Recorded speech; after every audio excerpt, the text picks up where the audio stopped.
विश्वनाथ भगवान की जय। महाकालेश्वर भगवान की जय। ओंकारेश्वर भगवान की जय। सिद्धेश्वर महादेव की कुमरेश्वर महादेव की जय। हर हर महादेव, हर हर महादेव, हर हर महादेव। हर काशी विश्वनाथ गोवर्धन त्रिकालदर्शी कैलाशी विनाशी भगवान शिव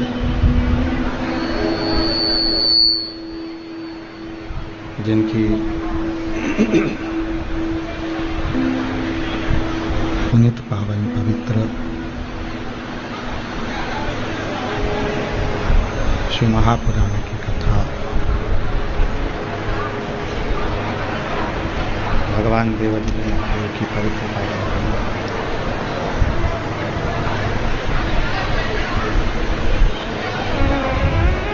यवतमाल भगवान शिव की इस पवित्र पावन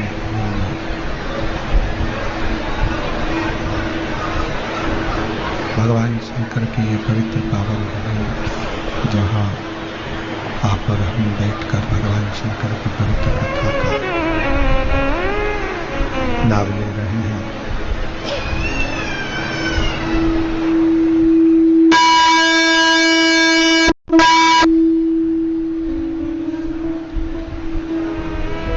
यवतमाल की इस पवित्र धरा पर शंभो शंभो शंभो शंभो शंभो शंभो शंभो शंभो शंभो शंभो शंभो शंभो यवतमाल की इस पवित्र पावन पर बैठकर आरणी में ये पवित्र पावन शिव महापुराण की कथा जो चल रही है,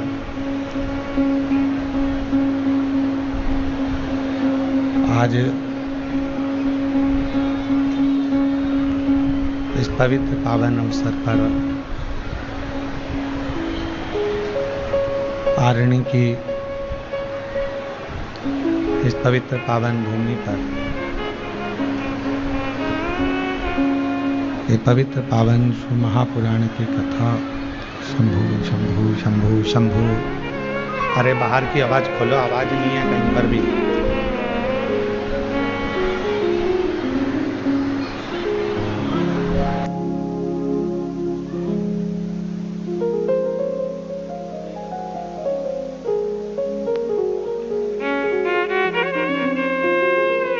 शंभु शंभु शंभु शंभु।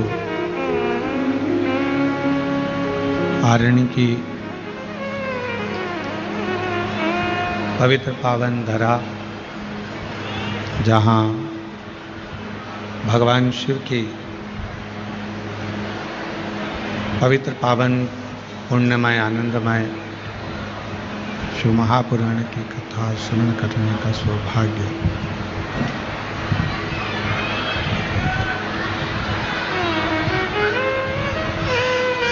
आप और हमको प्राप्त हुआ है। ये पवित्र धरा, पवित्र भूमि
दया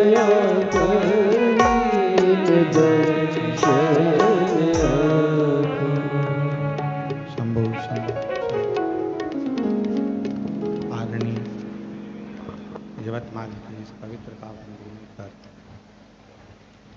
भगवान शिव की पवित्र पावन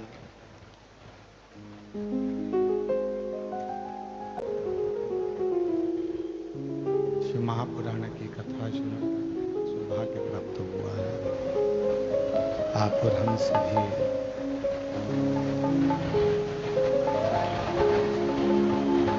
जिस आरण्य यवतमाल में भगवान शिव की पवित्र पादम श्री शिव महापुराण की कथा आज 30 मार्च से प्रारंभ होकर 5 अप्रैल तक चलने वाली है। इस पवित्र कथा का लाभ आप भगवान शिव मोगढ़दानी दुर्गादर्शी कैलाश भगवान शंकर की पवित्र पावन कथा जो संपूर्ण जगत का हित करने वाली है, संपूर्ण जगत का सुख देने वाली है। ऐसी पवित्र पावन कथा को श्रवण करने का सौभाग्य आप और हमको मिला है।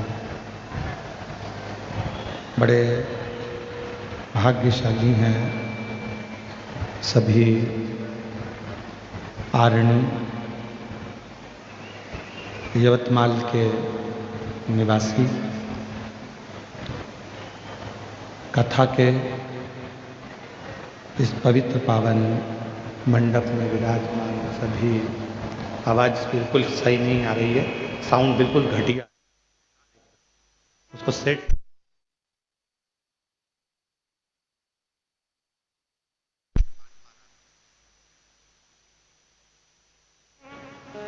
शंभु शंभु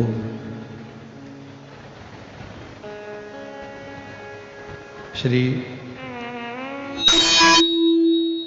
बहिरमदेव शिव महापुराण सेवा समिति आरणी महाराष्ट्र, जिनके द्वारा ये पवित्र पावन शिव महापुराण की कथा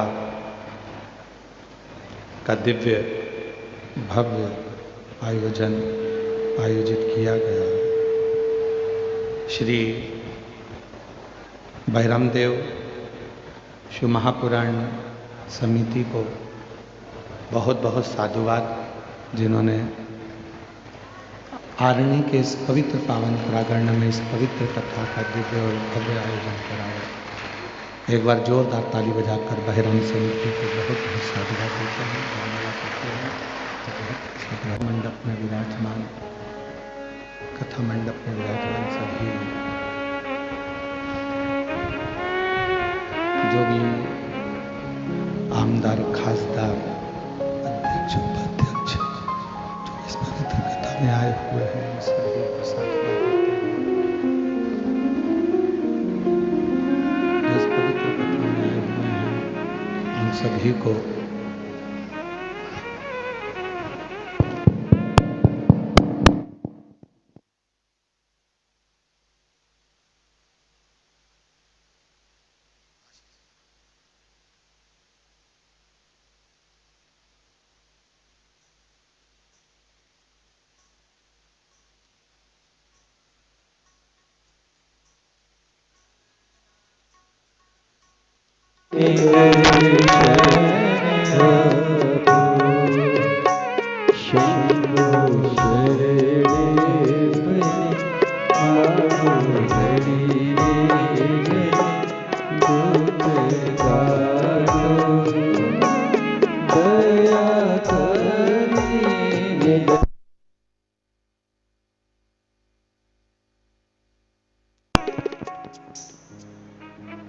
शंभु शंभु बहिरमदेव सेवा समिति शिव महापुराण सेवा समिति आरणी महाराष्ट्र की इस पवित्र पावन भूमि पर 7 दिवसीय शिव महापुराण की कथा भगवान शिव की कृपा से आज प्रारंभ हुई है। कथा मंडप में विराजमान सभी अतिथिगण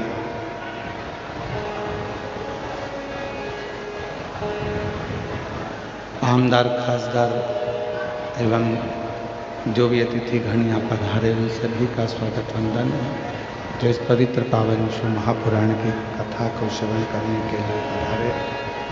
ये पवित्र पावन कथा भगवान शिव की कृपा से आज यवतमाल के इस पवित्र पावन प्रांगण में अरणी गांव में प्रारंभ हो रही है, जिसके अंतर्गत श्री सिद्धेश्वर शिव महापुराण की कथा को आप और हम श्रवण करेंगे। अपने जीवन में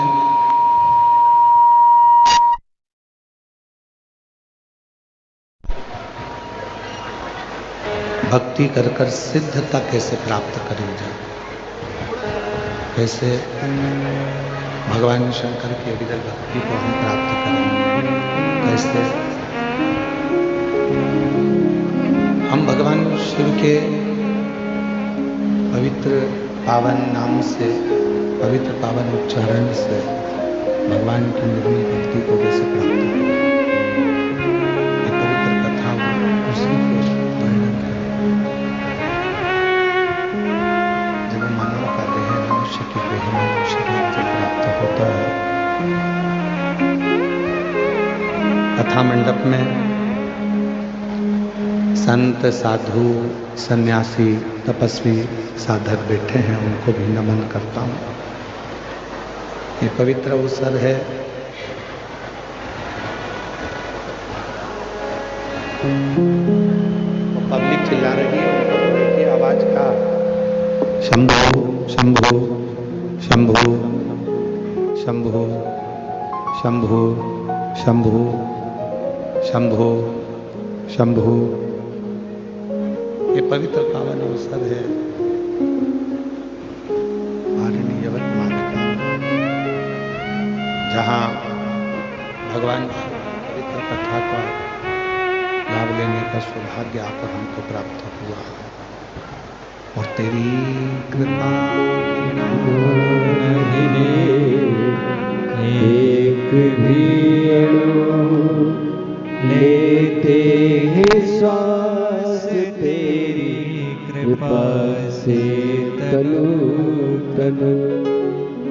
बखान क्या करूं मैं राखों के ढेर का, चपटी बबूत में खजाना शंभु शंभु शंभु शंभु शंभु शंभु शंभु।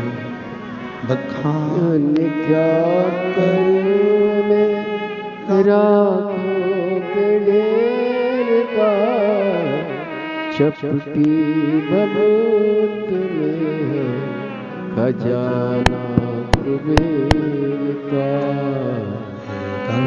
गंगा मुक्ति द्वार ओंकार तू, भोले ओंकार तू, आयो शरण तिहार शंभु तार तार तू।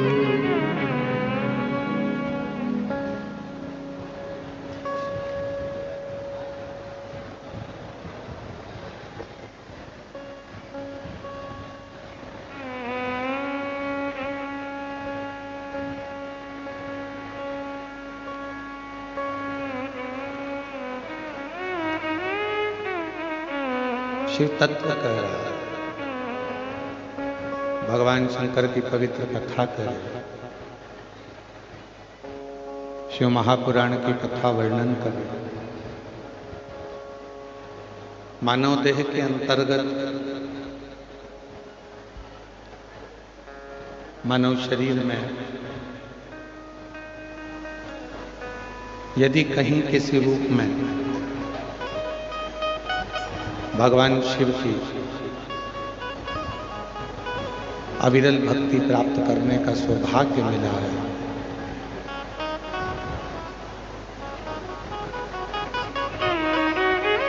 तेरी कृपा बिना ना हिले एक भी। शंकर की पवित्र कथा करें, शिव महापुराण की कथा वर्णन करें।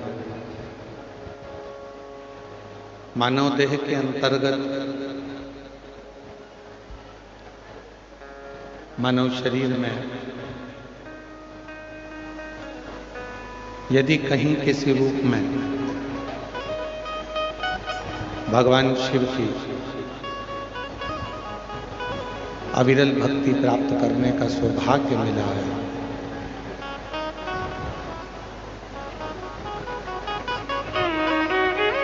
तेरी कृपा बिना ना हिले एक भी।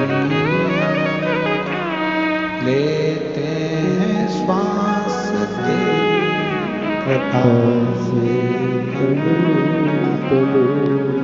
बखान क्या करूं रातों के ढेर का, झपकी भगत में खजाना ढेर का। गंगाधार मुक्ति ओंकार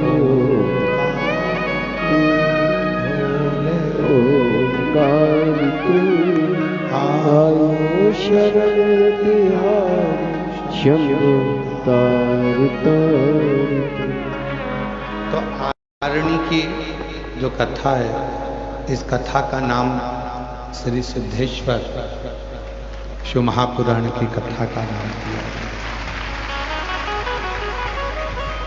जीवन में मानव देह तो मिल जाता है, मनुष्य का शरीर मिल जाता है, पर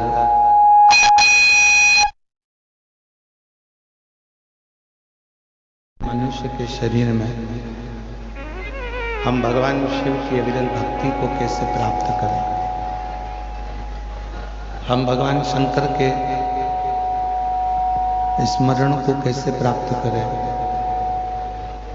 हम कैसे भगवान शिव की लीलाओं का स्मरण करें, ये शिव महापुराण की कथा में बताता है।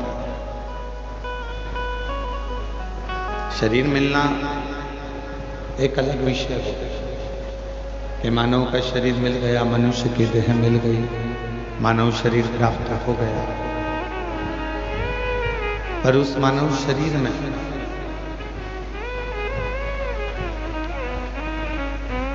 हम अपने कर्म को करते करते, अपने कर्तव्य को करते करते किस तरह से भगवान की अविरल भक्ति को प्राप्त कर सकते,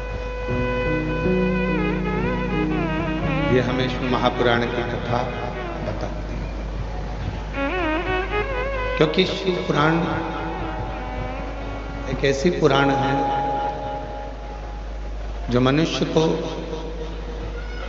कभी ये नहीं कहती कि तुम साधु बन जाओ, कि तुम सन्यासी बन जाओ, कि तुम तपस्वी बन जाओ, कि तुम संत बन जाओ, कि तुम किसी नदी के तट पर जाकर बैठ जाओ, कहीं एकांत में जाकर बैठ जाओ। ये शिव महापुराण नहीं। शिव महापुराण की कथा तो ये कहती है कि तुम घर में रहो, परिवार में रहो, कुटुंब में रहो, गृहस्थी में रहो, जहां हो तुम वहीं रहकर भगवान शिव की अविरल भक्ति को प्राप्त करो।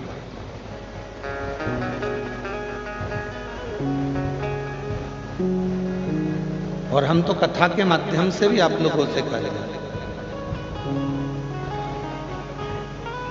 पंडाल तक नहीं पहुंच पा रहे, कथा श्रवण करने के लिए ग्राउंड तक नहीं पहुंच पा रहे, अपने घर में टीवी पर, मोबाइल पर कथा का लाभ लेकर अपने जीवन को सार्थक बनाने का प्रयास करें।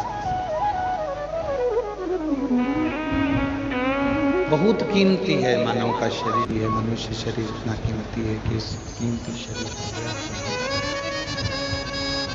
हम इस मानव देह को व्यर्थ गंवाना नहीं, व्यर्थ नहीं छोड़ना। इस मानव शरीर में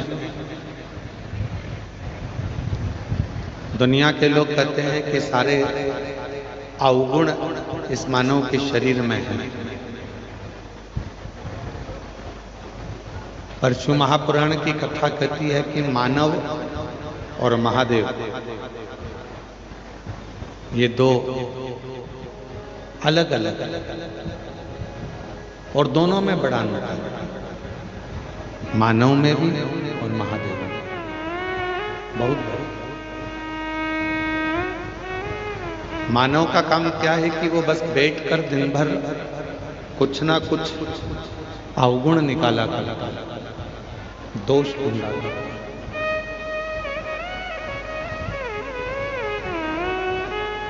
मानव अवगुण ढूंढेगा, दोष ढूंढेगा, दोष निकालेगा, दोष ढूंढने का कार्य करेगा, कुछ ना कुछ वो दोष निकालेगा, कुछ ना कुछ निकालेगा।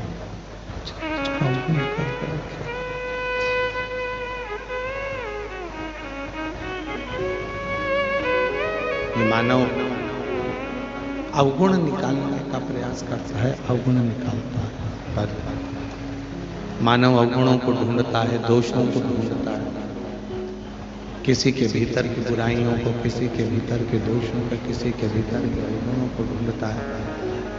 पर मेरा देव अधिदेव महादेव एक ऐसा है जो अपने भक्त का कभी दोष नहीं देखता।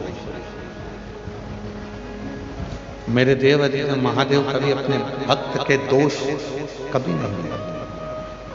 मेरे देव अधिदेव महादेव हमेशा अपने भक्त का गुण देखते, अच्छाइयां देखते, पर अवगुण नहीं।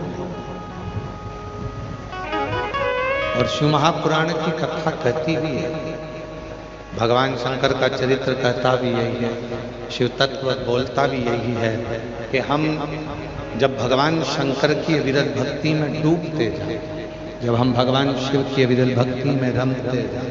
इनको भेज के साउंड सुनवाओ कैसा चल रहा है इनका साउंड, के साउंड सुनवाओ कैसा चल रहा है इनका साउंड, और इनको मालूम पड़ना चाहिए कि साउंड क्या होता है।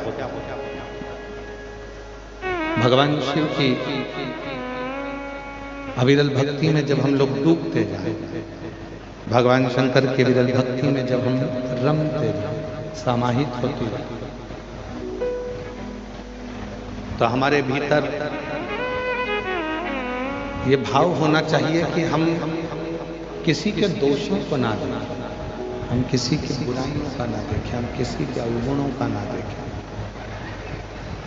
हम यदि देखें तो केवल गुण ही देखें, अच्छाइयां ही देखें। और शंभु शरण पड़ी माँ घड़ी दुख काटो, दया करीन दर्शन आपो। शंभु शरण माँ घड़ी दुख काटो, दया करीन दर्शन आपो। तो मानव में और महादेव में दोनों में अलग अलग बहुत बड़ा मानव केवल और केवल बुराइयों को ढूंढने में लगा हुआ। मानव केवल बुराइयों को ढूंढने में लगा, और महादेव केवल और केवल अच्छाइयां ढूंढने में लगा। कैसे हो आप? उसको महादेव से को कोई मतलब नहीं है। महादेव को केवल इतना सा मतलब है कि आप निष्कपट भाव से आप भक्ति कितनी कर रहे हैं, स्मरण कितना कर रहे हैं, मंत्र जाप कितना कर रहे हैं, जाप कर रहे हैं।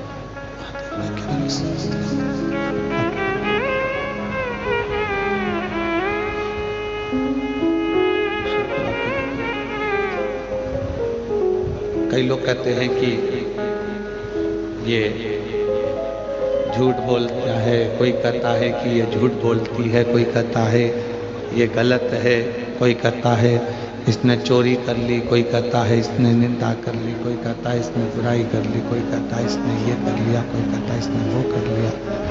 पर शिव महापुराण की कथा कहती है कितना भी पापी से पापी जीव क्यों ना हो, कितना भी पापी से पापी जीव क्यों ना, और कितना भी उसने अपनी जिंदगी में पाप कर्म क्यों ना किया हो, पर यदि एकाग्र चित्त से, निर्मल मन से, निर्मल वृत्ति से, निर्मल भाव से शिव की भक्ति यदि उसने करी है तो शिव ने उसको स्वीकार जरूर किया है। शंकर ने उसको छोड़ा है, शिव ने उसको स्वीकार किया है, शंकर ने उसको छोड़ा नहीं।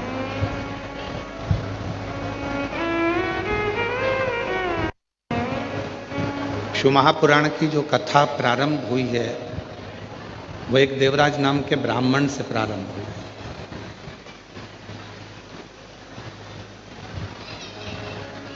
नहीं आ रही आवाज?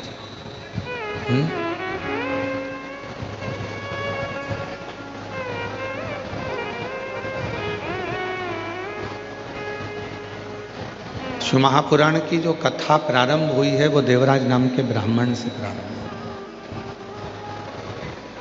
और वो देवराज नाम का ब्राह्मण शिवालय से अपने दिन की शुरुआत करते हैं। जिनकी माता अपने दिन की शुरुआत भगवान शंकर के शिवालय से करते हैं। और हमने पहले भी कथा में कहा और आज फिर कहते हैं, जिंदगी में कितना भी कष्ट है, जीवन में कितना भी दुख है, जिंदगी में कितनी भी तकलीफ है, जीवन में कितना भी कष्ट क्यों ना हो, कितनी भी तकलीफ क्यों ना हो, फिर भी यदि हम अपने जीवन की शुरुआत, प्रतिदिन की शुरुआत भगवान शंकर के मंदिर में एक लोटा जल चढ़ाकर करते हैं तो हमारा दिन और हमारा जीवन दोनों ही सार्थक है।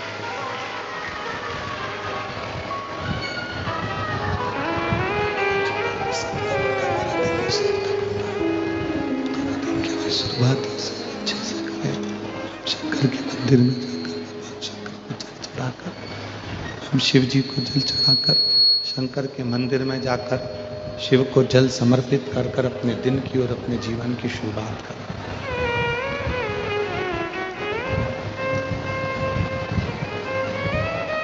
भक्ति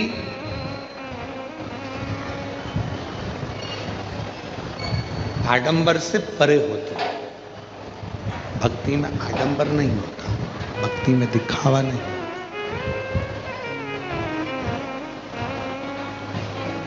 भक्ति में यदि होता है तो केवल एक विश्वास होता है। और देवराज नाम के ब्राह्मण की जो माँ है वो भगवान शंकर की अविरल भक्ति पर विश्वास करती थी, शिव पर भरोसा करती थी, दृढ़ता रखती थी, भरोसा करती थी, विश्वास रखती थी।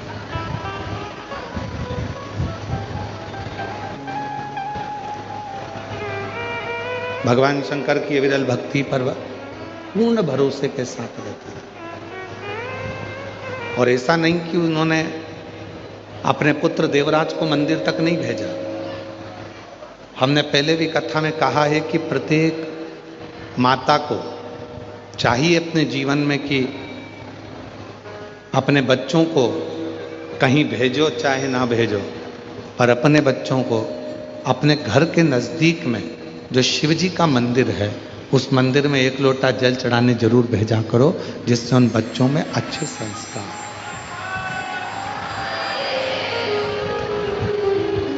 वो बच्चों में अच्छे संस्कार हैं, उनको एक लोटा जल चढ़ाने के लिए उस मंदिर तक भेजना प्रारंभ करिए।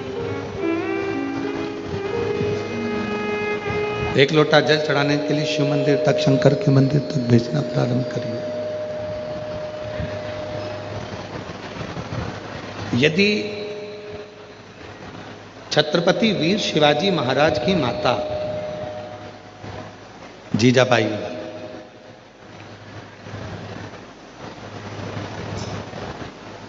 अपने बेटे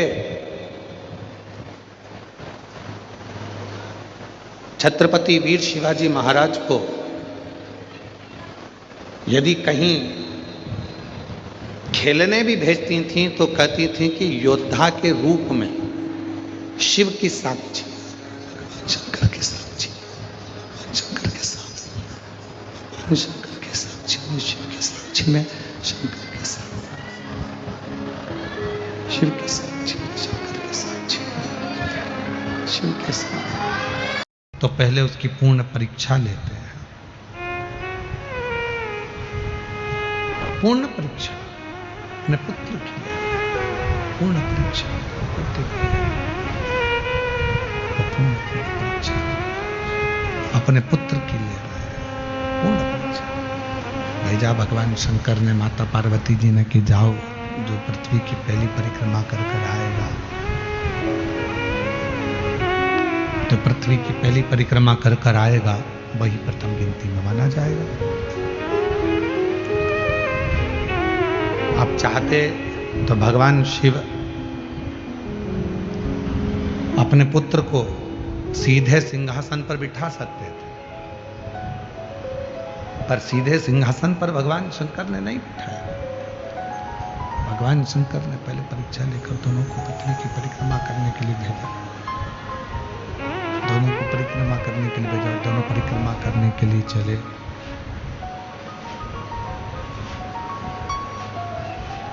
दोनों परिक्रमा करने चले और जब परिक्रमा कर कर वापिस लौट कर भगवान श्री गणेश जी महाराज आए हैं, परिक्रमा कर कर जब भगवान श्री गणेश जी महाराज पहुंचे हैं,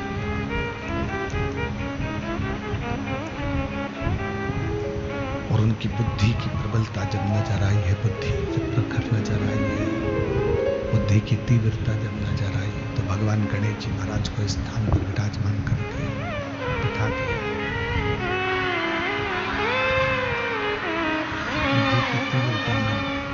उनको विराजमान कर दिया।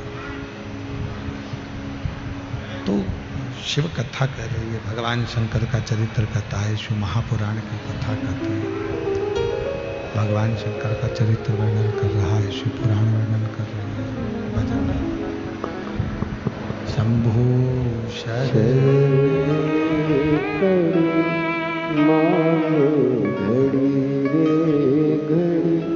दुख दया करीन दर्शन आप, शंभु शरण पर मांगो घड़ी रे घड़ी, दुख काटो दया करीन दर्शन आपो, शंभु शरण पर मांगो घड़ी रे घड़ी, दुख काटो दया करीन दर्शन आपो, शंभु शरण पर मांगो घड़ी रे दुख काटो दया करीन दर्शन आपो। शिव कथा कर रही है, भगवान शंकर का चरित्र कह रहा, शिव महापुराण की कथा कर रही, भगवान शंकर का पवित्र चरित्र कह रहा, शिव तत्व कह रहा।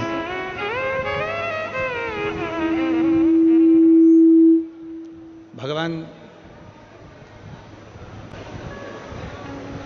देवराज नाम के ब्राह्मण को ऐसा नहीं कि माँ ने शिवालय तक नहीं भेजा हो, भगवान शंकर तक नहीं भेजा। वो देवालय तक जाए उसके लिए माँ ने भी प्रयास करा।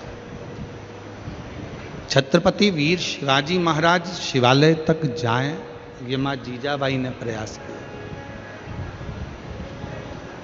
और देखो चरित्र का स्मरण करिएगा, चरित्र को देखिएगा, स्मरण करिएगा, ध्यान करिएगा, स्मरण करिएगा कि देवराज को उनकी माता शिवालय तक भेज रही है, पर देवराज जाता नहीं है, देवराज पहुंचता नहीं है, देवराज पहुंचता ही नहीं। और छत्रपति वीर शिवाजी महाराज शिवालय तक जाते हैं, शिवालय के सम्मुख में ही खेलते हैं।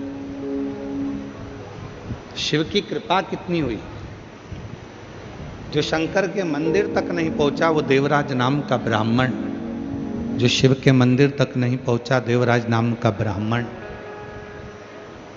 वो देवराज नाम का ब्राह्मण जो भगवान शंकर के मंदिर तक नहीं पहुंचा, वो एक दिन चोरी करना सीख गया। वो देवराज नाम का ब्राह्मण जो शिव के मंदिर तक नहीं पहुंच पाया, वो चोरी में लग गया, चोरी करने में लग गया। सुबह से लेकर शाम तक उसका एक ही काम रहता था, केवल चोरी करना, केवल धन अर्जित करना, चोर कर लाना, उस धन को लेकर आकर अपने घर में रखना, चोरी कर लाकर अपने घर में रखना। देवराज नाम का हमने पहले भी कथा में कहा, फिर कहते हैं कि जिस दिन आपके घर के बच्चे शंकर के मंदिर तक जाने लगे, शिव के मंदिर तक जाने लगे, शंकर के चौखट तक जाने लगे, शंकर के मंदिर तक जब घर के बच्चे जाने लगे, तो समझ लेना कि अब इन बच्चों को हाथ पकड़कर तुमने शिव के मंदिर तक भेजा है, अब ये बच्चे शंकर का हाथ पकड़कर अपनी मंजिल तक जरूर पहुंचेंगे। ये निश्चित है, ये निश्चित है। छत्रपति वीर शिवाजी महाराज की माता जीजाबाई वीर शिवाजी को शंकर जी के मंदिर के सामने बैठकर, भगवान शंकर के मंदिर के सामने बैठकर वहां खेलते हैं, तो भगवान देवाधिदेव महादेव ने छत्रपति वीर शिवाजी महाराज का हाथ पकड़ा और छत्रपति वीर शिवाजी में एक अलग से बल आया।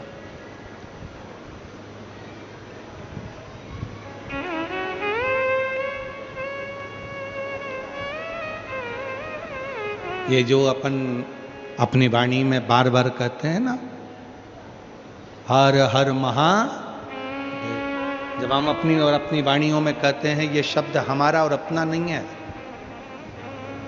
ये छत्रपति वीर शिवाजी महाराज का शब्द है। जब जब वो युद्ध के मैदान में टूटते थे तो हर हर महादेव का नाद करते, हर हर महादेव का नाद कर कर युद्ध के क्षेत्र में टूट पड़ते थे, युद्ध क्षेत्र में आ जाते थे। उन छत्रपति वीर शिवाजी महाराज का नाद। तो हमारे जीवन का सारा कार्य, हम अपना जीवन का जब सारा कार्य पूर्ण तरह से शिव को समर्पित कर देते हैं, तो शिव उस कार्य को स्वीकार कर लेते हैं और भगवान शंकर उस कार्य को स्वीकार कर कर हमको उन्नति की सीढ़ी पर, तरक्की की सीढ़ी पर लेकर चले जाते हैं, उन्नति की ओर लेकर चले जाते हैं। छत्रपति वीर शिवाजी महाराज, देवराज नाम का ब्राह्मण, ये दोनों अंतर है। देवराज नाम के ब्राह्मण को भी उनकी माता, देवराज नाम के ब्राह्मण को उनकी माता भेजती है। ऐसा नहीं, कोई माँ संसार में ऐसी नहीं है जो अपने बेटे को गलत मार्ग दे। संसार में कोई माता ऐसी नहीं है जो अपने पुत्र को गलत राह देगी। संसार में कोई माता ऐसी नहीं है जो अपने पुत्र को गलत विचार, गलत सोच, गलत दृष्टि देगी।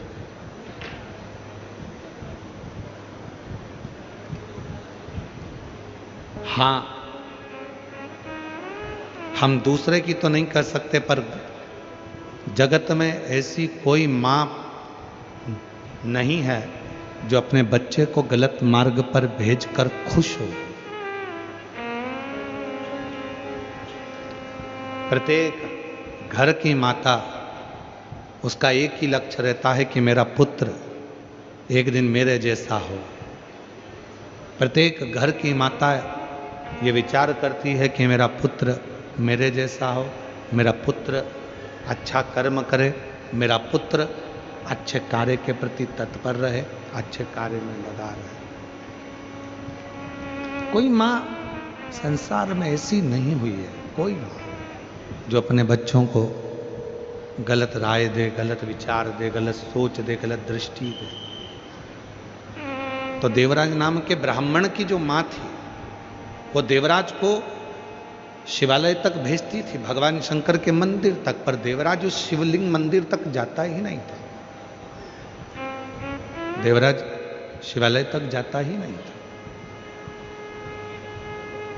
वो बीच राह में अपने मित्रों के पास में, अपने दोस्तों के पास में गलत संगत में, गलत विचारों में, गलत दृष्टि में फंस जाता था। पर वो श्रेष्ठ मंदिर तक नहीं पहुंच पाता। और शिव पुराण क्या कहती है? शिव के मंदिर तक जाओ, मना नहीं है, पर आडंबर से दूर हटकर, पाखंड से दूर हटकर, दिखावे से दूर हटकर, बनावटी जीवन से दूर हटकर आप जितना शिव के करीब में रहोगे, शिव पुराण कहती है उतना शंकर आपके हृदय में निवास करेगा, शिव उतना आपका कल्याण करेगा। पर आजकल का जमाना क्या हो गया कि दिखावे का जमाना हो गया।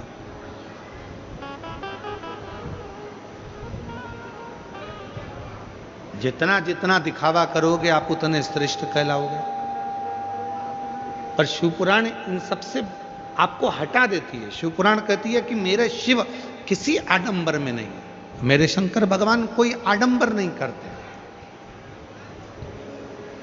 उसके पास में दिखावे की कोई सूरत नहीं, उसके पास में दिखावे का कोई सामान नहीं, उसके पास में दिखावे की कोई चीज नहीं। मेरे शंकर भगवान सारे आडंबरों से परे हैं, वो सारे आडंबरों से दूर हैं, उनके पास में कुछ भी नहीं। मस्तक पर गंगा है, हाथे में डमरू है, त्रिशूल है और तन पर भस्म रमी हुई है। पूरी भस्म अपने तन पर धारण करे, तन पर भस्म धारण करे। भस्म से क्या मतलब है? आप सिद्धेश्वर शिव महापुराण की कथा सुनने के लिए बैठे हो। भस्म से क्या मतलब है? जो हम अलोनी गोबरी की भस्म बनाते हैं, आप लोग जानते हो ना अलोनी गोबरी मतलब गाय ने गोबर करा और गोबर करने के बाद उसको हमने हाथ से ऐसे ऐसे थपथपाया नहीं। गाय ने जो गोबर करा वो सूख गया और उसकी गोबरी तैयार हो गई। उस गोबरी को हमने सुखाया, सुखाकर उसको जलाया, जलाकर भस्म तैयार कर कर कपड़े से 4 बत्ता कपड़ा कर कर फिर उसको छाना, छान कर जो भस्म तैयार हुई वो भस्म शिव को समर्पित करी। वो भस्म कोई साधारण नहीं, उस भस्म की मूलता, उस भस्म की श्रेष्ठता, उस भस्म की जागरूकता, उस भस्म का तेज। यहां तक वर्णन किया गया कि शंकर जो भस्म धारण करते हैं, यदि हम भगवान शंकर के शिवलिंग पर उस भस्म को हम लगाकर हमारे शरीर के मस्तक पर, कंठ पर, हृदय पर, भुजा पर यदि हम उस भस्म को भी धारण कर लेते हैं अपने वक्ष स्थल पर, तो वो हमको एक बल प्रदान करती है। शिव महापुराण में 3 चीजें कवच के रूप में काम करती हैं। थोड़ा समझिएगा आप लोग। शिव महापुराण में 3 चीजें कवच के रूप में काम करते हैं। 3 चीज। पहले नंबर पर है शिव पुराण में भस्म, कवच का काम करती है। दूसरे नंबर पर है रुद्राक्ष, कवच का काम करते हैं। और तीसरे नंबर पर है भगवान शंकर पर चढ़ी हुई बेलपत्र या शिवजी पे चढ़ा हुआ जल हमारे शरीर में कवच का काम करता है। ये 3 कवच का काम, ये तीनों कवच का काम करते हैं। भस्म भी कवच का काम करती है, रुद्राक्ष भी कवच का काम करता है, जल बेलपत्र भी कवच का काम करता है। तीनों कवच का काम करते हैं। और हमारा निवेदन है आप सभी से, जितने भी शिव भक्त इस कथा को श्रवण कर रहे हैं, उन सब से हम निवेदन करें कि घर से निकलने से पहले आपके शरीर पर इन 3 कवच में से कोई एक कवच होना चाहिए।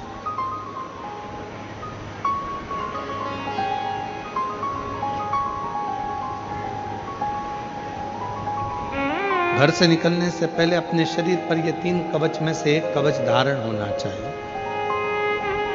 या तो हमारे गले में रुद्राक्ष हो, या हमारे तन पर कहीं पर भी भस्म लगी हो, या हम जब घर से निकलें तो एक बेलपत्र अपनी जेब में हो, या भगवान शंकर पे चढ़े हुए जल को हम पीकर आचमन कर कर या प्रोक्षण कर कर अपने घर से निकलें। अपने घर से ये 3 कवच है, ये 3 कवच है।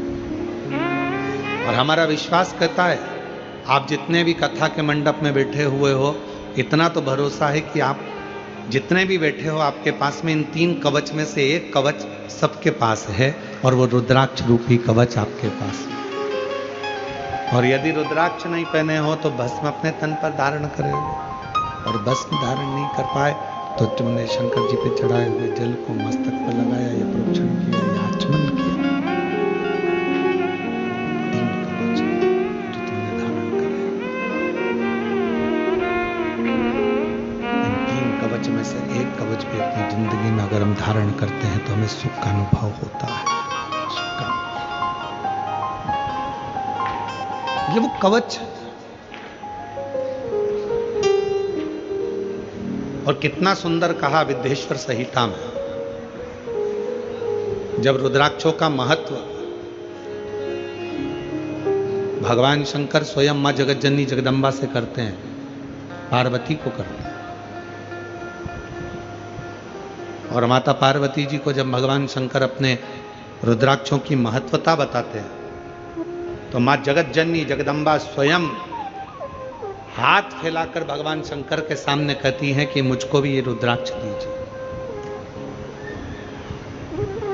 मुझे भी धारण कर, ये रुद्राक्ष मुझे भी दो, मुझे भी धारण कर, मुझे भी दे। और जैसे ही मां जगतजननी के हाथ में रुद्राक्ष आता है, तब मां आद्य शक्ति उस रुद्राक्ष को वापिस पुनः मस्तक से लगाकर शिव जी को देती है। तो भगवान भोलेनाथ जी ने पूछा, पार्वती अभी तो तूने इतनी उत्सुकता से, इतनी प्रबलता से, इतनी प्रखरता से रुद्राक्ष को मांगा, और अभी तूने रुद्राक्ष को मांगा और रुद्राक्ष पुनः मुझे वापस दे दिया। तो पार्वती जी कहती हैं, भगवान देवादिदेव महादेव से कहती हैं, बाबा मैं स्त्री हूं, मैं नारी हूं, और नारी के जीवन में कई बार अशुद्धता का भाव आ जाता है। अगर मैं इस रुद्राक्ष को धारण करूंगी, मैं इस रुद्राक्ष को अपने साथ में रखूंगी, तो क्या मेरा रुद्राक्ष अशुद्ध नहीं हो जाए? और यह प्रश्न केवल एक पार्वती जी ने स्वयं के लिए नहीं करा, ये जितनी मेरी जीजियां बैठी हैं, जितने मेरे जीजा बैठे हैं, जितनी मेरी बेटियां बैठी हैं, जितने मेरे बेटा बैठे हैं, जरा सावधानी से सुनिएगा इस प्रसंग को। पार्वती जी रुद्राक्ष को हाथ में लेती हैं और पुनः मस्तक से लगाकर वो रुद्राक्ष पार्वती जी शिव जी को वापस दे देती। विदेश्वर संहिता शिव महापुराण, रुद्राक्ष महत्व वापिस शिव को। शिव जी ने कहा अभी तो तुम इस रुद्राक्ष को पाने के लिए इतना इतना प्रयास कर रही थी, इतनी उमंग था तुम्हारे भीतर थी, इतना उत्साह तुम्हारे भीतर था कि ये रुद्राक्ष मुझे चाहिए, ये रुद्राक्ष मुझे दे दो, क्योंकि आपके जीवन के ये 3 कवच जो धारण करता है वो जीवन में सुखी रहता है। तो फिर ये रुद्राक्ष जो आपने मुझे दिया पार्वती जी, फिर सिर से लगाकर मुझे वापस क्यों कर दिया? पार्वती जी कहती हैं मैं स्त्री हूं, मैं नारी हूं, और मैं स्त्री, मैं नारी, मैं एक स्त्री, एक महिला, एक नारी स्त्री हूं। अगर ये रुद्राक्ष मेरे पास में रहेगा तो मैं कहीं ना कहीं अशुद्ध भी हो जाती हूं। जब मैं अशुद्ध हो जाऊंगी तो ये रुद्राक्ष भी अशुद्ध हो जाएगा, ये रुद्राक्ष भी अशुद्ध हो जाएगा। भगवान भोलेनाथ मुस्कुराए, हंसे, और हंसकर मेरे शंकर भगवान ने बड़ी सुंदर एक बात कही, पार्वती मेरे द्वारा दिए हुए ये 3 कवच ऐसे हैं जो जिंदगी में कभी अशुद्ध नहीं होते हैं, ये हमेशा शुद्ध ही रहे। ये मेरे द्वारा 3 कवच ऐसे हैं जो कभी अशुद्ध नहीं होते, ये हमेशा शुद्ध ही रहते। और इसका काम है, अगर कोई अशुद्ध हो भी गया, मान लो किसी ने अशुद्धता धारण भी कर ली, तो भी ये कवच उसे शुद्धता प्रदान करता है, ऊर्जा प्रदान करता है। तो मैं नारी होकर इस रुद्राक्ष को धारण कर सकती हूं। और हम आपसे निवेदन करें, माता पार्वती जी का, महागौरी का अगर स्वरूप का दर्शन आप करेंगे, मां कात्यायनी के स्वरूप का यदि आप दर्शन करेंगे, मां कुष्मांडा का यदि आप दर्शन करेंगे, मां स्कंदा का यदि आप दर्शन करेंगे, 9 स्वरूपों में कई माता के ऐसे स्वरूप हैं जिन स्वरूपों का यदि आप दर्शन करेंगे तो उन स्वरूप में आप दर्शन करेंगे कि माता के गले में और हाथ में रुद्राक्ष की माला पड़ी हुई है। रुद्राक्ष का, क्या मैं नारी होकर इस रुद्राक्ष को धारण कर सकती हूं? हां, यह शुद्धता प्रदान करता है, शुद्धता का भाव। कई लोग ऐसे हैं जो कहते हैं गुरुजी बेलपत्री का वृक्ष हमारे आसपास में तो नहीं है, पर बेलपत्री का वृक्ष शमशान में है। शमशान में 4 बेलपत्री के वृक्ष लगे हैं, हम वो बेलपत्री को तोड़कर लाकर क्या शिव जी को समर्पित कर सकते हैं? अरे भाई, शिव महापुराण की कथा कहती है, रुद्राक्ष, शिव पे चढ़ी हुई भस्म और बेलपत्र, शंकर का चढ़ा जल, गंगा जल, ये कभी अपवित्र नहीं होते, ये पवित्र की पवित्र हैं और कवच का काम करते हैं, कवच का कार्य।